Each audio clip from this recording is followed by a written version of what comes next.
देखिए ये आपके लिए। Thank you. और ये आपके लिए। लीजिए। थैंक यू आप सब लोगों को भी। ये रात जो है यादगार रहेगी। आपने इतना रिस्पेक्ट दिया, प्यार दिया, थैंक यू सर। विधि, हाँ सर। कल रिपोर्टिंग टाइम पे ऑफिस आ जाना। पर सर, जॉब तुम्हें कंटिन्यू करना है या नहीं करना है वो तुम्हारा फैसला होगा, लेकिन कल अपने टाइम पे आ जाना। ओके, चलिए।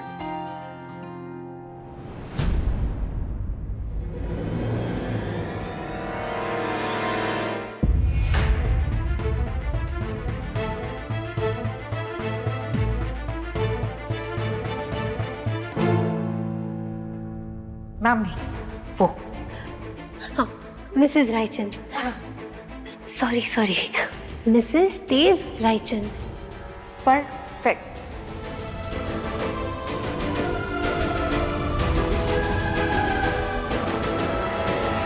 क्या चले संगीत, आ जाओ आ जाओ आ जाओ।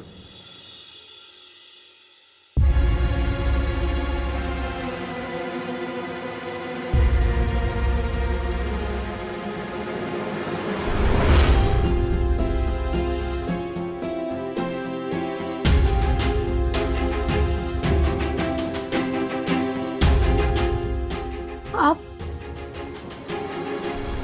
इतनी हैरानी क्यों? तुम्ही ने तो इनवाइट किया था ना।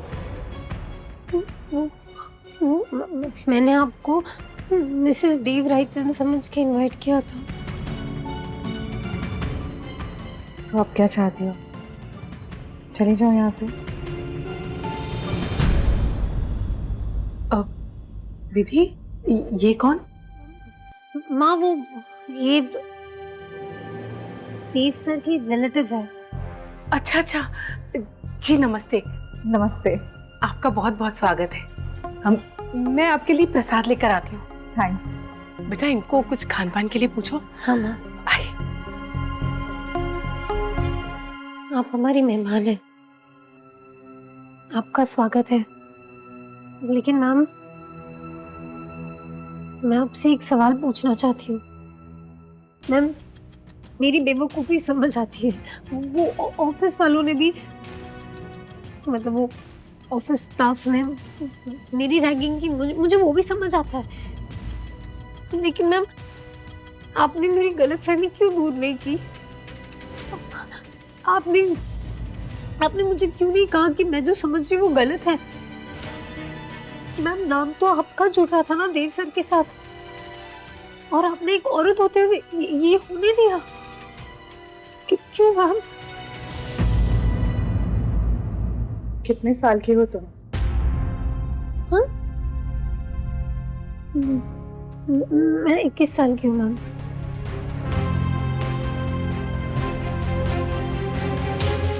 कभी किसी से प्यार हुआ है? वो फैमिली या फिल्म स्टार्स वाला नहीं, सच्चा वाला प्यार। वो प्यार जो तुम्हारे दिल, दिमाग, आत्मा में ऐसा बसा हो कि तुम ना रहो।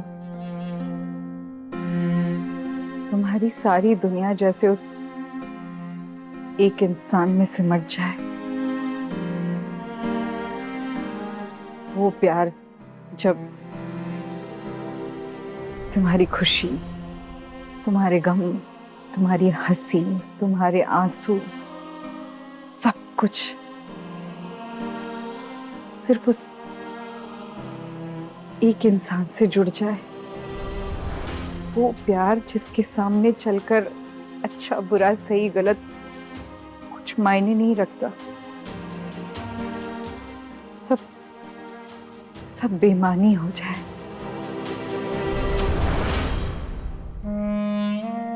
कभी हुआ है किसी से ऐसा वाला प्यार? नहीं मैम।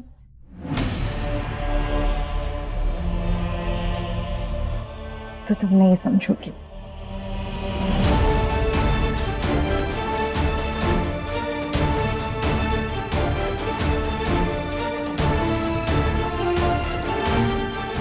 विधि कहाँ चली गई वो तो गई माँ। पता नहीं, कुछ ऐसे भारी भारी सा बोलकर चली गई।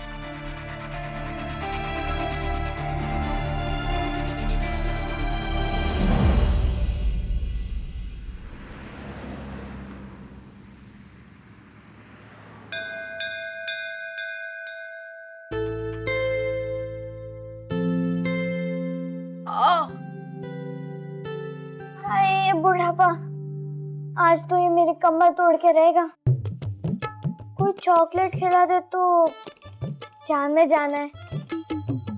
तो एक काम कर, तू इसकी ना एक चुस्की ले ले, बहुत अच्छी बनी, एकदम फ्रेश हो जाएगी। ले।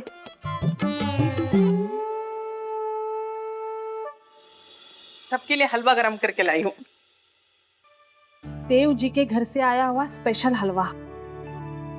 Thank you.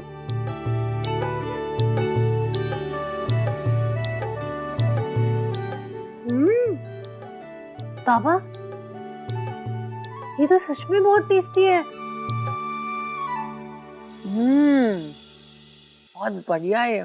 प्रसाद की बात ही कुछ और है। ऐसा लगता है माता रानी का आशीर्वाद इसमें घुल गया। देव, मुझे तो ऐसा लगता है कि प्रसाद खाने से पहले जो मैंने माता रानी से प्रार्थना की थी ना, वो बहुत जल्द पूरी होने वाली। मेरे देव के लिए एक अच्छी सी लड़की माता रानी भेजने वाली। माँ, एक रूल है, एक जगराते में एक फैमिली की एक ही डिमांड पूरी करती है माता, और वो डिमांड मैं माता के सामने रख चुका हूँ, और वो आपकी इस विश से ना बहुत ज्यादा इंपॉर्टेंट है। प्लीज। ठीक कह रही है विमला, धूमधाम से हो गया जगराता। धूमधाम तो छोड़ो, मुझे लग रहा था पता नहीं हो भी पाएगा कि नहीं हो पाएगा। और देव साहब मतलब इतने बड़े आदमी है, इतने रईस आदमी है, और एकदम साधारण से और जब भी हमारे यहाँ आए हैं तो हमेशा ऐसा लगा कि जैसे इस घर से कोई पुराना रिश्ता है उनका। सही कहा भाई साहब, आज तक तो मैंने उनकी सिर्फ सूट बूट वाली ही तस्वीरें देखी है। अब नॉर्मल कपड़ों वाली भी तस्वीरें आ गई मेरे पास। उनके कपड़ों से ज्यादा तो उनकी सादगी की तारीफ करनी चाहिए। इतने बड़े आदमी है पर कहीं भी नाक ऊंची करके ना घूमे।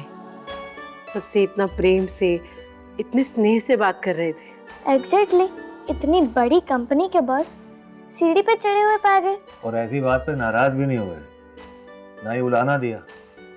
और सबसे बड़ी बात तो ये है ना भाई साहब कि उन्होंने विधि की हर गलती को माफ भी किया और सबके सामने सारी बातों को क्लियर भी कर दिया। लेकिन भूल हुई तो आए यहाँ तक। क्या है, अकड़ में तो कोई भी रह सकता है, लेकिन झुकने के लिए हिम्मत चाहिए होती है। हे भगवान, बात करते करते टाइम का पता ही नहीं चला। आपके ऑफिस की जाने का टाइम हो गया। मैं टिफिन बनाती हूँ। दीदी, बेटा तू ऑफिस जा रही है ना? माँ, सर ने बुलाया है तो जाना तो होगा ना। माँ, मैं आपको थैंक यू बोलना चाहता हूँ कि आपने मुझे फोर्स किया कि जगराते के लिए जा। आपको पता है कितने लोग वहां मेरे वेट कर रहे थे। मैं नहीं जाता ना, सबका दिल टूट जाता। Thank you. अच्छा क्या तू गया। जिस तरह तू बता रहा है कि नाच गाने के साथ, बड़े जोश के साथ तेरा स्वागत किया, इसका मतलब सबने तुझे बहुत प्यार दिया होगा। कितनी अजीब बात है ना देव, ये छोटे छोटे घर में रहने वाले लोग, भले उनके पास कुछ हो ना हो, लेकिन 100 बहाने ढूंढ लेते हैं खुशियां मनाने के। सबसे महंगे बल्ब हमारे घर में जलते हैं, लेकिन सबसे ज्यादा रोशनी उनके घर में होती है। हमारे घर में भगवान का दिया हुआ सब कुछ है, पर सुख नहीं है। कुल मिला के 4 लोग रहते हैं हम, लेकिन अगर एक साथ बैठ जाए ना तो 4 मिनट भी शांति नहीं रख पाते। ते वो लोग जुड़ने के बहाने ढूंढते हैं और हम लड़ने के बहाने ढूंढते। सोचता है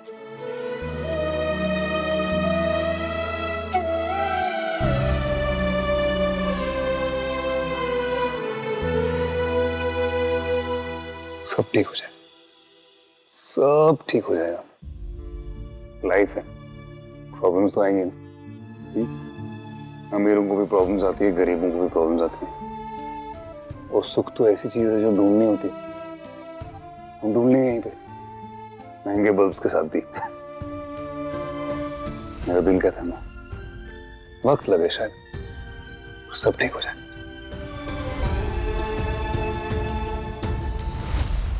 चलिए ऑफिस चलता हूँ मैं। क्यों आज इतनी जल्दी? बहुत इम्पोर्टेंट करना है कुछ आज।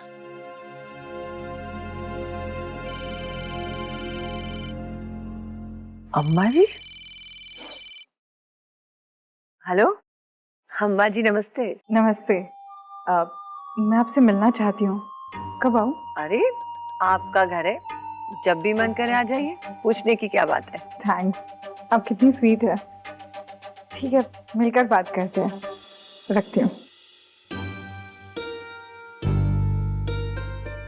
देव तुम मानो या ना मानो, देवी माँ हमें एक जोड़े के रूप में मान चुकी है।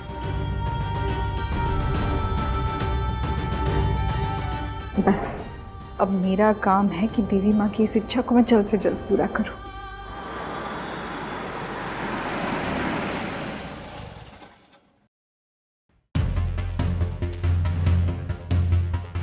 Good morning sir. मॉर्निंग।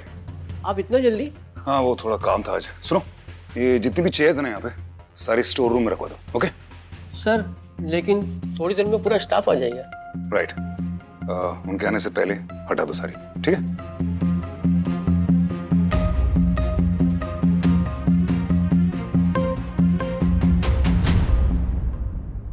जय मिलापनी देवी। ले भैया बोनी कर। ले भाई। भैया मैया का बहुत बड़ा आशीर्वाद हो गया। हाँ यार कालू, सब माता की कृपा से सब अच्छा हो गया। एक अलग सी शांति है मन में, एक अजीब सी शक्ति महसूस हो रही है अपने अंदर। मतलब तू इतनी हिम्मत करके अब घर पे बता देगा कि तेरी नौकरी चली गई? नहीं, बात तो करूंगा मैं घर में, पर नौकरी जाने की नहीं, नौकरी मिलने की बात करूंगा। अरे कौन हो भैया तुम? मेरा वो रोतड़ू हरि प्रसाद कहाँ गया? कालू मैं सेठ जी के बेटे को फिर मिलने जाऊंगा, नौकरी की बात करूंगा उससे। तुझे क्या लगता है वो तुझे नौकरी दे देंगे? देना ना देना तो उसके हाथ में है ना, पर मैं तो कोशिश करूंगा ना। अपना 100% दीजिए और कोशिश करते रहिए तब तक जब तक आप जीत ना जाए। पर मुझे लगता है कालू मैंने 100% कोशिश की ही नहीं, अब करूंगा। यहां मिली तो ठीक है, नहीं तो कहीं और मिलेगी, लेकिन मैं 100% कोशिश करूंगा। और जब तक नौकरी नहीं मिलती ना, तब तक चैन से नहीं बैठूंगा। शाबाश। और मुझे पूरा यकीन है कालू कि इस बार मुझे माता का आशीर्वाद भी और प्रसाद भी मिलेगा, नौकरी के रूप में। शाबाश भैया शाबाश। सच बताऊं, अब ऐसा लग रहा है कि तूने चश्मे के साथ साथ ना अपना नजरिया भी बदल लिया है।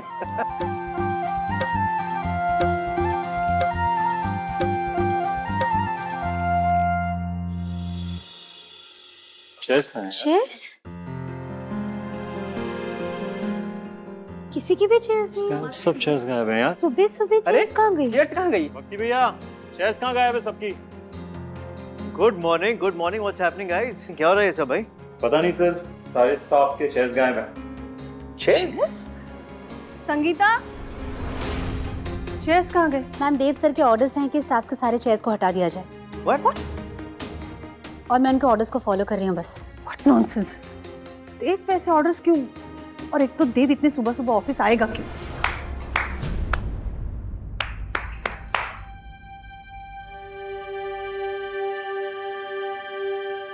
मैं कुछ जानना चाह रहा था आप लोगों से। ये जो जगह है जहां पे आप लोग काम करते हैं, क्या लगता है आपको क्या है ये जगह? चाय की टपरी है, किटी पार्टी वाला रेस्टोरेंट है, कॉलेज है? क्या है कॉलेज का? क्योंकि मुझे आजकल ज्यादा फील आ रहा है यहाँ पे रैगिंग करे ना आप लोग। मजा आ रहा है आपको रैगिंग करने में बहुत, तो मैंने सोचा मैं भी कुछ ऐसा करता हूँ जिससे आपको ये फील हो कि जब रैगिंग होती है तो क्या होता है। इसलिए आज आप खड़े होकर काम करेंगे पूरे दिन, चेज नहीं होंगी। देव, ये रैगिंग ठीक है, लेकिन यहाँ ऑफिस में क्यों? एक तो ऑफिस के काम का नुकसान होगा, ऊपर से रेपुटेशन का। नाम और काम का तब क्या होगा जब यहाँ के एम्प्लॉयज गॉसिप करेंगे जो कंपनी के रूल्स और रेगुलेशंस के सख्त खिलाफ है, और वो मेरे बारे में, मेरी पर्सनल लाइफ के बारे में, और किसी दूसरे एम्प्लॉय को टारगेट करेंगे। एक मजाक को इस हद तक लेके जाएंगे कि ये नहीं सोचेंगे जिसके साथ कर रहे हैं उसके साथ क्या हो सकता है, उसकी नौकरी जा सकती है। आप सब लोग जानते हैं मैं किसकी बात कर रहा हूं। मिस विधि के साथ आपने ये घटिया मजाक किया, एक बार ये नहीं सोचा कि उसकी नौकरी जा सकती थी और गई, एक बार नहीं सोचा। स्कूल के बच्चे नहीं है कि क्लास से बाहर फेंक दिया, नौकरी है, रोजी रोटी होती है। मतलब इंसानियत का जो लेवल होता है वो है ही नहीं कहीं। मैं हमेशा ये बात कहता रहता हूं कि राजद ग्रुप ऑफ कंपनीज में इंसानियत की अहमियत है, ये इंसानियत है। शर्म आनी चाहिए आपको, क्या है आप लोग। और मैं एक बात आपसे पूछना चाहता हूं आप लोगों से कि ये विधि को ही क्यों आप लोगों ने टारगेट किया है? क्यों हार्ड वर्किंग है, ईमानदार है? क्यों अनन्या, ऋषभ, क्यों? बहुत सिंपल है आप लोगों के लिए, वापस जवाब नहीं देती। बताइए ना क्या, क्यों, वाई ओनली विधि, और बार बार क्यों? प्लीज टेल मी।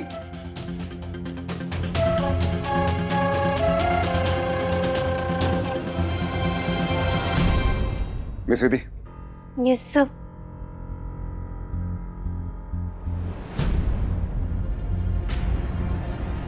मैंने आपको सब लोगों के सामने नौकरी से बाहर निकाला था, इसलिए मैं आपको सबके सामने ये दोबारा पूछ रहा हूं,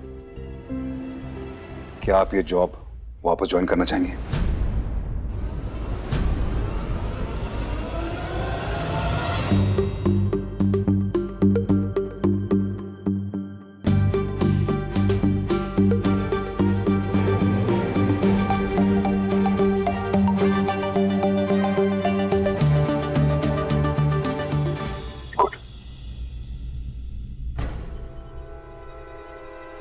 अब आप भी इन लोगों के साथ पनिशमेंट का हिस्सा रहेंगी, खड़े रहना। पर सर वो मैं जानता हूं आपके साथ ज्यादती हुई है, गलत हुआ है, लेकिन कहीं ना कहीं गलती आपकी भी थी, इसलिए आपको भी। ओके देविज भाई, अब गलती करी है तो सजा तो मिलेगी। योगेश तुम भी सबसे आगे हो गए, यहाँ पे मैं खड़े रहोगे बिल्कुल। देव, अरे मैं क्यों यार? योगेश मैं जानता हूं इस सब में कौन कौन इन्वॉल्व था। मैंने कुछ नहीं। So please let's not get there, please.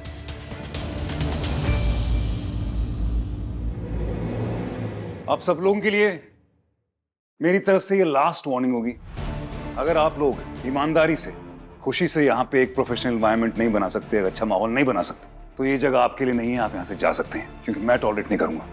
और आज दिन भर आप खड़े होकर काम करेंगे, चेज नहीं रहेंगी। उसके साथ भी अगर किसी को प्रॉब्लम है तो वो भी जा सकता है।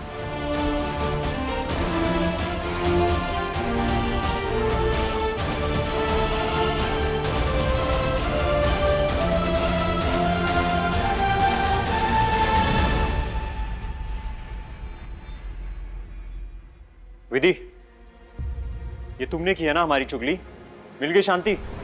नहीं ऋषभ, वो मैंने कुछ नहीं कहा सर से, और पनिशमेंट तो मुझे भी मिली, मेरी भी चेयर गई ना। She is right. और वैसे भी गलती तो हम सब ने की है ना, देव सर का गुस्सा होना जस्टिफाइड है। अनाया, तुम्हारे पैर में क्या हुआ है? वो ऑफिस आते वक्त पैर गड्ढे में गिर गया और मोच आ गई। अब पता नहीं पूरे दिन खड़े होकर कैसे काम करूंगी। रहने दीजिए, खड़े खड़े चाय पीने का थोड़ी मजा आता है।